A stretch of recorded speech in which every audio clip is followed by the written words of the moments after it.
Arthur Hendricks naquit le 26 juin 1891 à Klerken en Belgique. Il n'avait que 13 ans quand, en 1904, il arriva à Brest avec son père au terme d'un long voyage à pied. Encore citoyen de Belgique en 1914, il fut donc mobilisé dans l'armée belge en tant que porteur de messages dans les tranchées, où il a la chance de n'être que gazé. En 1917, il épousa Marie Weiss, une Française avec qui il a avoir 11 enfants. Démobilisé en 1919, il se fit rémouleur à l'instar de son père.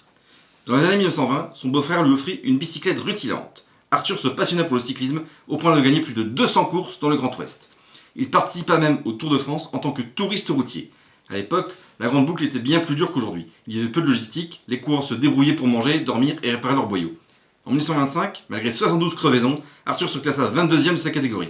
Exploit qu'il fêta en s'écriant « 22, voilà les flics !» La police ne goûtant pas son humour, cela lui valut une journée en cellule. Naturalisé français le 11 novembre 1925, il retenta le tour l'année suivante. Hélas, une chute collective dans le ballon d'Alsace le contraignit à une hospitalisation, puis à l'abandon. Sa carrière sportive étant finie, il entra à l'Arsenal en tant que riveur pneumatique. Il anima néanmoins les courses du vélodrome de Kerabekam jusqu'à sa fermeture en 1936, année où il reprit son métier de remouleur. Durant la Seconde Guerre mondiale, il fit son devoir et même un peu plus, selon l'historien Gérard Cissé. Son matériel de rémouleur fut anéanti par les bombardements et il prit sa retraite de l'Arsenal en 1942.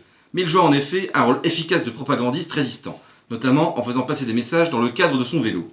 D'autre part, réquisitionné pour la défense passive en tant qu'adjoint au chef d'îlot à partir de février 1942, il participa au secours des blessés, au déblayage des décombres et au guidage des Brestois vers les abris.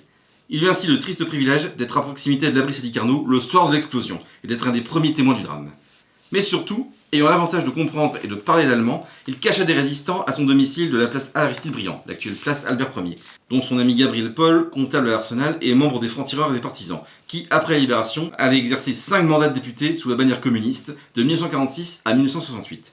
Gabi ne manqua pas d'exprimer publiquement sa gratitude envers Tutur, qui après la guerre reçut la médaille commémorative de la guerre 1939-1945 et reprit son métier de rémouleur au volant d'une 300. Qu'il l'ait voulu ou non, Arthur Hendricks était devenu une figure brestoise et fut honoré comme tel par ses concitoyens.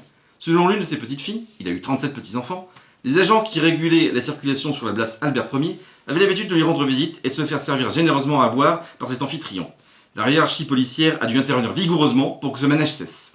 Moralement moins discutable, son nom fut donné à une course cycliste organisée pendant plusieurs années par le comité des fêtes Sancerre.